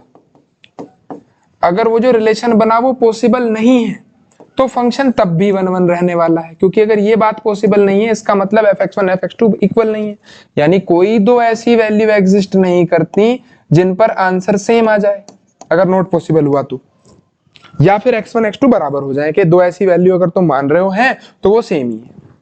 लेकिन अगर वो फंक्शन, वो जो रिलेशन x1 x2 में बना वो पॉसिबल बना तो फंक्शन 1 1 नहीं होगा, नॉट 1 1। ठीक है, तब जो फंक्शन है वो 1 1 नहीं होगा। ये बात समझने की है। फिलहाल तो एक सिंपल क्वेश्चन था कि दोनों इक्वल आ गए और हमारी जो बात है वो बन गई। एक और क्वेश्चन देखते हैं इसी के ऊपर। ये है क्वेश्चन, n से लेके n तक एक फंक्शन है fn इक्वल्स टू n+1/2 और n/2। ये तब चलेगा जब n ओड है, ये तब चलेगा जब n इवन है। स्टेट करो whether the function is bijective और नॉट, क्या ये फंक्शन बाइजेक्टिव है या नहीं ये बताना है। देखो सिंपल सी बात, अगर मैं फंक्शन में n की जगह 1 रखता हूं तो मेरे पास 1 + 1/2 वैल्यू आ गई 1, और अगर मैं फंक्शन में n की जगह 2 रखता हूं, देखो क्या, ये इसलिए क्योंकि ओड के लिए ये चलना था, अब 2 रखा है, इवन के लिए ये चलेगा n/2, तो 2 रखा है तो 2/2 ये भी 1 हो गया। तो मेरे पास दो ऐसी वैल्यू है 1 और 2, दो ऐसी वैल्यू है जिनके लिए आंसर सेम आ रहा है 1। ठीक, क्या लिखूंगा इसके अंदर में, here we get same value of fx या fn for different value of n।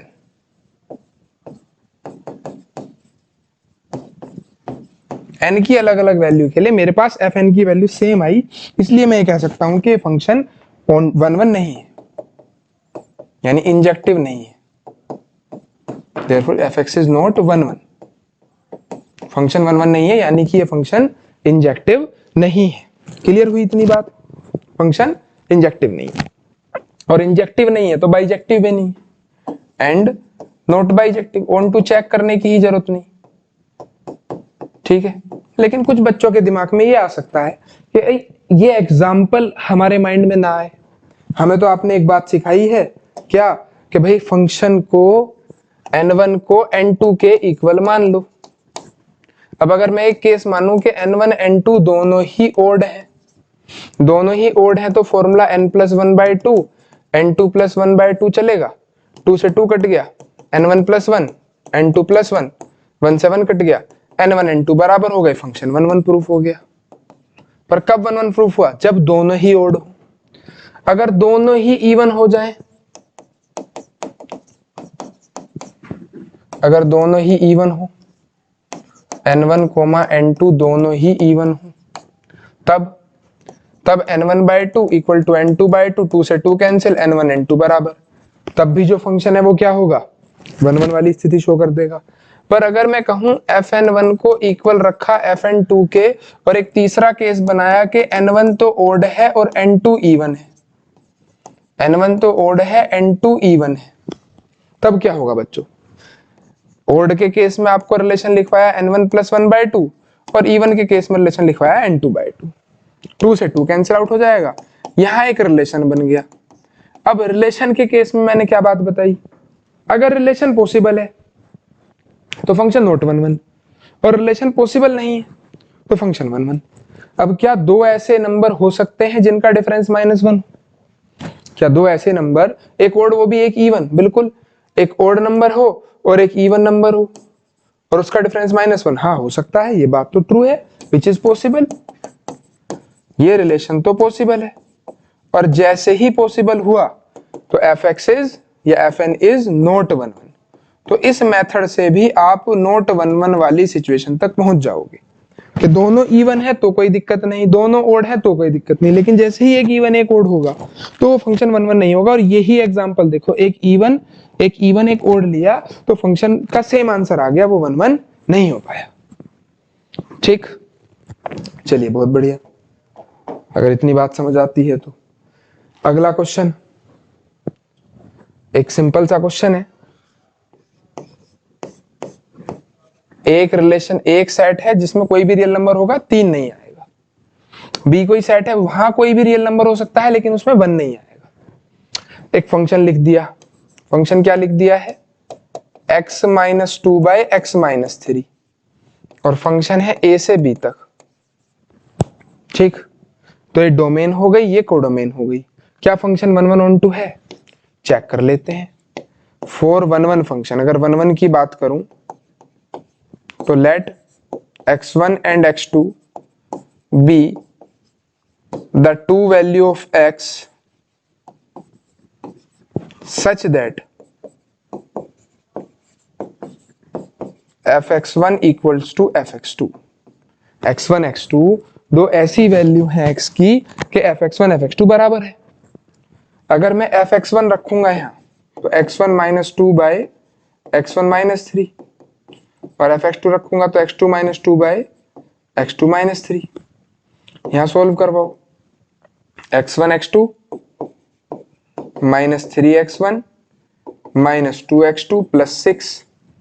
इधर सोल्व करवाओ, x1 x2 minus 2x1 minus 3x2 और प्लस 6। 6 से 6 कैंसिल हो गया, x1 x2 से x1 x2 कैंसिल हो गया। 2x1 इधर ले आओगे तो माइनस का x1 बचेगा, माइनस का 2x2 उधर भेज दोगे तो उधर माइनस का x2। x1 x2 इक्वल आ गए। जैसे ही x1 x2 इक्वल आ गए तो देयरफॉर fx इज 1 1। तो जो fx फंक्शन है वो 1 to 1 फंक्शन है, 1 1 फंक्शन है। ऑन टू कैसे चेक करना है आपको? For onto function range निकालनी होगी। कोडोमेन तो मुझे पता है बी है, बी यानी ये सेट, ये कोडोमेन है। रेंज निकाल लो, अगर रेंज कोडोमेन बराबर आ गई तो ऑन टू हो जाएगा। कैसे फाइंड करनी है रेंज? फंक्शन को y के इक्वल लेट कर लिया। क्या है function? x minus 2 upon x minus 3। ठीक, क्या है function? x minus 2 upon x minus 3। Multiply करा दी और यहां से वैल्यू फाइंड कर ली x की। तो x की क्या वैल्यू आ गई? x कॉमन ले लो, y माइनस 1। तो x की वैल्यू आ गई बच्चों 3y minus 2 upon y minus 1। ठीक है, अब क्या यहां y क्या नहीं हो सकता? मैंने 3 बात बताई थी। अपॉन में 0 नहीं बनना चाहिए, तो अपॉन में 0 कब बनेगा? जब y की वैल्यू 1 होगी, यानी y 1 नहीं होगा। रूट में माइनस नहीं बनना चाहिए, रूट यहाँ है नहीं, माइनस की कोई सिचुएशन नहीं है।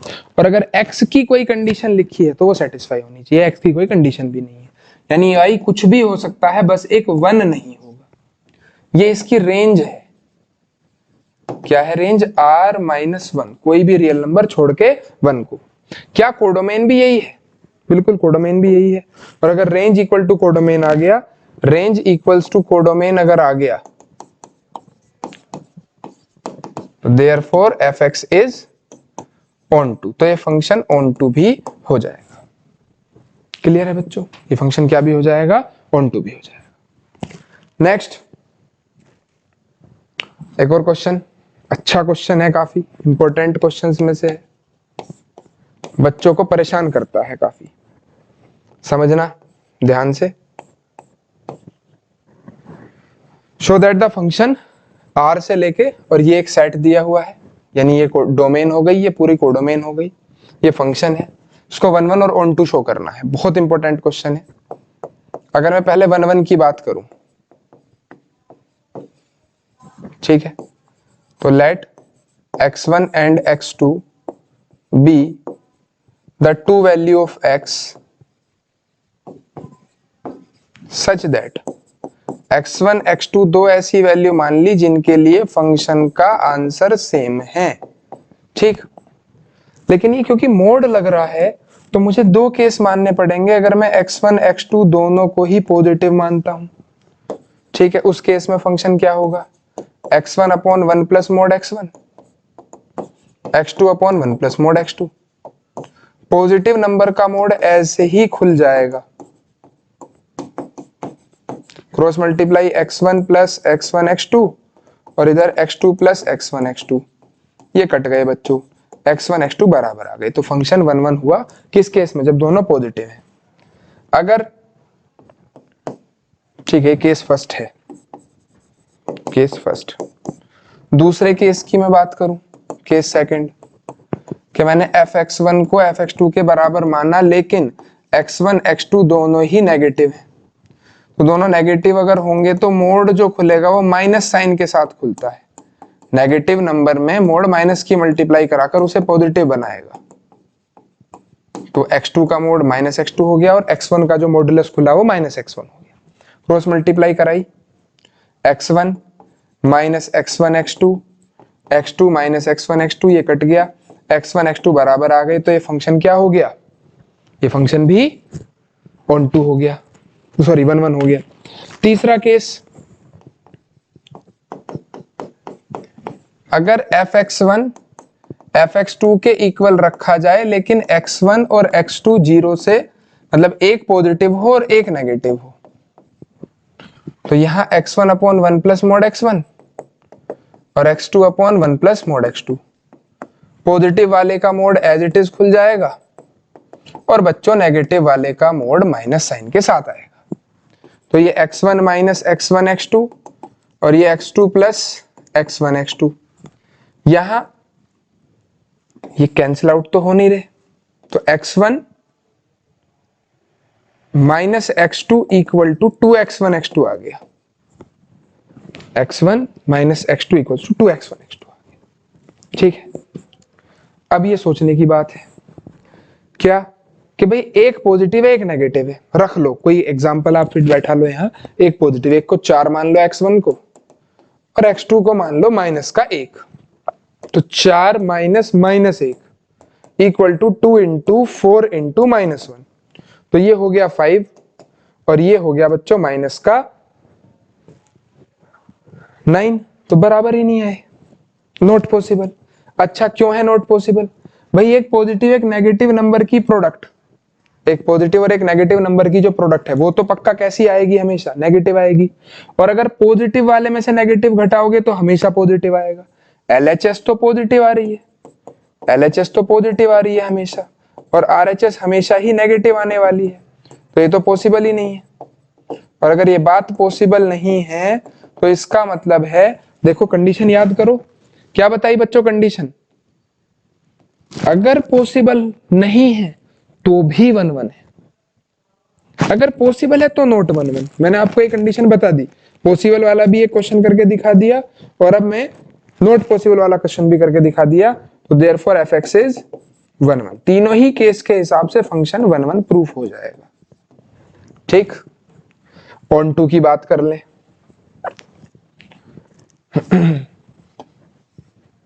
फॉर ऑन टू फंक्शन, अगर इस फंक्शन को ऑन टू दिखाना है तो इसकी रेंज निकालनी होगी। यहां भी दो केस चलेंगे, ठीक, यहां भी दो केस चलेंगे।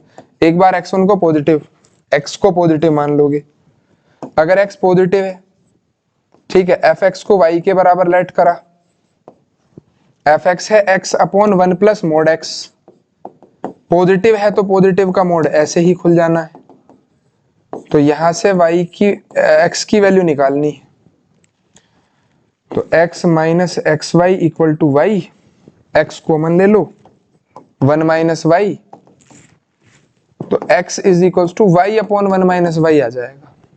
अब y के प्लेस पे ऐसा क्या रखूं, देखो कभी भी 1 तो मैं नहीं रखूंगा, 1 रखते ही तो अपॉन में 0 बन गया। ऐसा क्या रखूं कि x पॉजिटिव बन जाए, कैसा बन जाए, x पॉजिटिव बन जाए। तो यार एक में से कुछ माइनस कर रहे हो तो एक से बड़ा तो नहीं रखोगे ना, ठीक, और 0 से छोटा रख लिया तो न्यूमरेटर नेगेटिव हो जाएगा, यानी जो y की वैल्यू है वो 0 हो सकती है, कोई दिक्कत नहीं, इक्वल टू में यहाँ ले सकता हूं, लेकिन 1 से छोटी होगी। ठीक, इस केस के अंदर अगर x को आपको 0 से बड़ा या बराबर लेना है। दूसरा केस, वहां आप लेट कर लो कि x 0 से छोटा है, fx को y के बराबर लेट कर लिया, fx का formula x upon 1 plus mode x, y के इक्वल। अब नेगेटिव नंबर का मोड माइनस x खुलना चाहिए, तो y माइनस एक्स वाई, इसे इधर ले आओ, x प्लस एक्स वाई, तो जो x कॉमन लोगे 1 प्लस वाई, तो यहां से x की जो वैल्यू आएगी वो आएगी y अपॉन 1 प्लस वाई। अब y की जगह ऐसा क्या रखूं कि x को नेगेटिव बना दूं, तो y की जगह मुझे -1 से 0 के बीच का कोई नंबर रखना होगा, क्योंकि अगर मान लो माइनस का 0.5 रखा तो न्यूमरेटर तो नेगेटिव हो गया और डिनोमिनेटर पॉजिटिव है, तो ये तो फ्रैक्शन नेगेटिव बनेगा पूरा।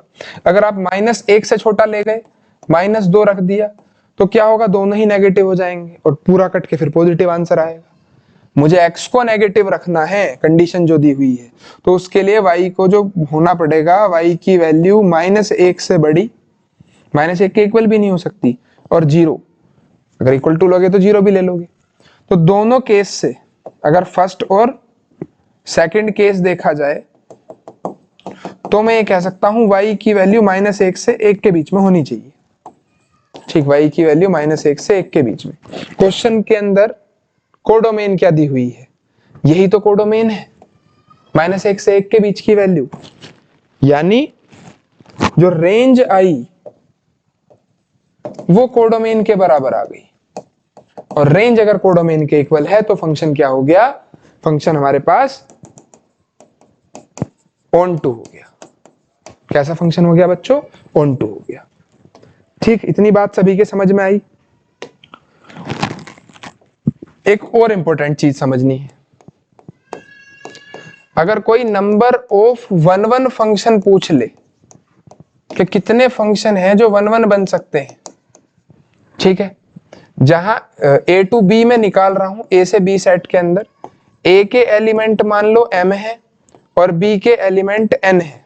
देखो एक बहुत अच्छी समझने की बात, अगर a सेट के अंदर एलिमेंट 3 है और b सेट के अंदर एलिमेंट 2 ही है, तो कभी भी फंक्शन 1 1 नहीं बनने का, क्योंकि अगर मैं ऐसा छोड़ दूं तो ये फंक्शन ही नहीं है, एक एलिमेंट की इमेज बन ही नहीं रही। और अगर मैं इसको इधर मिला दूं तो ये फंक्शन तो बन गया पर 1 1 नहीं बना। ठीक, तो कभी भी अगर पहले ए सेट के अंदर एलिमेंट, ठीक, नंबर ऑफ 1 1 फंक्शन का अगर मैं फॉर्मूला बनाऊं तो दो कंडीशन के साथ फॉर्मूला बनेगा। क्या कंडीशन, अगर पहले सेट के अंदर एलिमेंट ज्यादा है दूसरे में एलिमेंट कम है तो नंबर ऑफ 1 1 फंक्शन बन ही नहीं सकते। अगर पहले सेट में ज्यादा एलिमेंट है दूसरे के अंदर कम एलिमेंट है तो कभी किसी हिसाब से जोड़ लेना, फंक्शन 1 1 नहीं बन पाएगा। और अगर ऐसा जोड़ा, ये एलिमेंट खाली छोड़ दिया तो ये फंक्शन ही नहीं बन पाएगा। यानी कि अगर m ग्रेटर देन n है तो नंबर ऑफ 1 1 फंक्शन हो गए बच्चों 0। अब दूसरी बात, अगर यहां पे कम एलिमेंट रख लूं, यहां ज्यादा एलिमेंट रख लूं, तो परमुटेशन कॉम्बिनेशन वाली बात, पहले के लिए कितनी चॉइस अवेलेबल है, 4, दूसरे, क्योंकि एक तो कहीं जुड़ जाएगा, दूसरे के लिए चॉइसेस 3 अवेलेबल है, जुड़ेगा ये भी कहीं एक ही जगह, लेकिन चॉइस तो 3 है ना। इसके लिए कितनी चॉइस है, 2 चॉइस है। यानी ये तो ऐसा काम हो गया कि भाई 4 चीजों के लिए तुम्हें 3 चीज अरेंज करानी है। ठीक, तो फॉर्मूला क्या होगा, अगर m बड़ा है n से, सॉरी m छोटा है अगर n से, तो फॉर्मूला होगा npm। ठीक, npm, यानी कि ये फॉर्मूला बन जाएगा n factorial by n minus m factorial. ये नंबर ऑफ 1 1 फंक्शन का फॉर्मूला है। ठीक है, नंबर ऑफ ऑन टू का फॉर्मूला इतना इंपॉर्टेंट आपके लिए नहीं है बोर्ड एग्जाम के लिए, हालांकि बहुत ज्यादा इंपॉर्टेंट तो मैं ये भी नहीं कहूंगा, पर चलो फिर भी आप इसको अच्छे से समझ लें एक बार। अब नेक्स्ट टॉपिक की तरफ चलते हैं। नेक्स्ट और आज की इस वीडियो का लास्ट टॉपिक होने वाला है कंपोजिशन ऑफ फंक्शन। ये भी रिलेशन फंक्शंस वाले चैप्टर के सिलेबस के अंदर नहीं आता, इसका यूज चैप्टर 5 कैलकुलस का कंटिन्यूटी एंड डिफरेंशिएबिलिटी जो चैप्टर है वहां इसका यूज है। तो उसके लिए आप समझ लो है इसी चैप्टर का टॉपिक, लेकिन सिलेबस के अंदर ये चैप्टर फिलहाल टॉपिक नहीं है, कंपोजिशन ऑफ फंक्शन। तो कंपोजिशन ऑफ फंक्शन कुछ ऐसा होगा कि भी मेरे पास दो फंक्शनों को मैं मिला रहा हूं, ये कोई फंक्शन है fx, या चलो ये कोई x है सेट जहां से मैं x की वैल्यू उठा रहा हूं, ये fx आंसर आया, ठीक, और यहां से आंसर आया gx, कि भाई x की जगह 1 रखो, मान लो फंक्शन आंसर 2 देगा, 1 रखने पे सपोज करो 2 आंसर है, और इस फंक्शन में x की जगह 2 रखो तो आंसर 5 आ रहा है, तो सीधे सीधे f1 की वैल्यू क्या हो गई, 5 हो गई। ठीक है, अगर ऐसे नहीं समझ पा रहे हो तो एक एग्जांपल से समझो, मान लो fx कोई फंक्शन है x² और gx कोई फंक्शन है 2x, तो मैं कंपोजिशन ऑफ फंक्शन निकाल सकता हूं fogx, fog x, f of gx, f of gx का मतलब है ये f of gx, gx क्या है 2x, और इसे उठा के कहां रख दो fx के x के अंदर, तो 2x का होल स्क्वायर, तो ये आ जाएगा बच्चों 4x²। तो अगर आपसे कोई कहता है कि f और g दो फंक्शन है, इनका कंपोजिशन करना है, फोग निकालना है, तो ये तरीका है। अगर कह दे कि जी गोफ निकालना है, g of fx, g of fx निकालना है, तो भैया fx क्या है x², g of fx, तो g वाले फंक्शन में x की जगह x² रख दो 2x², इसका आंसर 4x² आया, इसका आंसर 2x² आया। तो जरूरी नहीं कि फोग और गोफ बराबर हो, ठीक, जनरली ये बराबर नहीं होते। ये इक्वल होंगे जब आइडेंटिटी फंक्शन के, फोग और अगर गोफ दोनों आइडेंटिटी फंक्शन के इक्वल हो जाएंगे तो ये एक दूसरे के इनवर्स होंगे। ठीक, एफ इनवर्स एक्स की वैल्यू जी एक्स हो जाएगी, जी इनवर्स एफ एक्स की वैल्यू एफ एक्स हो जाएगी। ये इनवर्स भी सिलेबस के अंदर नहीं है। फोग गोफ अगर कभी एक्स के इक्वल आ जाए तो वो दो फंक्शन एक दूसरे के इनवर्स होते हैं। एक क्वेश्चन दिया हुआ है, एफ एक्स कोस एक्स है, जी एक्स 3x स्क्वायर है, दिखाना है फोग गोफ बराबर नहीं है। तो फोग निकाल लो, एफ ऑफ जी एक्स की वैल्यू क्या है 3x स्क्वायर, तो जी एक्स की जगह 3x स्क्वायर रख लो। जैसे ही फंक्शन में x की जगह 3x स्क्वायर रखोगे तो कोस 3x स्क्वायर वैल्यू आ गई फोग की। गोफ फाइंड करो, गोफ x का मतलब g ऑफ एफ एक्स क्या है कोस x। अब इस एफ एक्स की जो वैल्यू है ये जी एक्स बनी, ये पूरा x है, x की जगह पे रख दो तो 3 इंटू कोस एक्स का स्क्वायर। तो देखो ये कोस 3x स्क्वायर आ रहा है, 3 कोस एक्स स्क्वायर आ रहा है, कोस स्क्वायर है, तो ये दोनों बराबर नहीं आए, फोग और गोफ इक्वल नहीं आए। इतना अब बोर्ड के पॉइंट ऑफ व्यू से देखोगे तो इतना इंपॉर्टेंट टॉपिक ये नहीं है कि आप इसमें बहुत ज्यादा समय लगाओ। ठीक, फंक्शन और रिलेशन ही इंपॉर्टेंट है, कंपोजिशन फंक्शन को इतना इंपॉर्टेंट नहीं मैं कहूंगा। और अगर आप ये जो मैंने पढ़ाया है इसकी पूरी पीडीएफ चाहते हैं तो aim for A plus Telegram channel पर जाकर आपको इसकी पीडीएफ मिल जाएगी, उसका लिंक डिस्क्रिप्शन में दिया है। अगर वीडियो अच्छी लगी है तो जरूर इसको लाइक कर दें, उन बच्चों तक पहुंचा दें जिनके लिए ये फायदेमंद हो सकती है, जिनको रिलेशन फंक्शन से डर लगता है। क्या मुझे कमेंट में एक बात ये भी बताएं कि क्या जो वादा किया, क्या जो शुरू में मैंने आपसे कहा कि पूरी वीडियो देखने के बाद आपके मन से रिलेशन फंक्शन का डर खत्म हो जाएगा, क्या वो खत्म हुआ या नहीं हुआ। सभी एनसीईआरटी के क्वेश्चन आंसर्स कर लो, जो भी उनमें डाउट है आप अगर कमेंट करोगे तो हो सकता है मैं वो डाउट्स की वीडियो अलग से बना दूं। ठीक है, अगर अच्छे खासे डाउट कलेक्ट हो जाएंगे तो उसके लिए वीडियो को शेयर करना पड़ेगा बहुत ज्यादा। ठीक है, और नेक्स्ट किस टॉपिक पर आप वीडियो चाहते हैं ये भी आप कमेंट करके मुझे बताएं। ठीक है, आज की इस वीडियो के अंदर इतना ही रखते हैं। Thank you.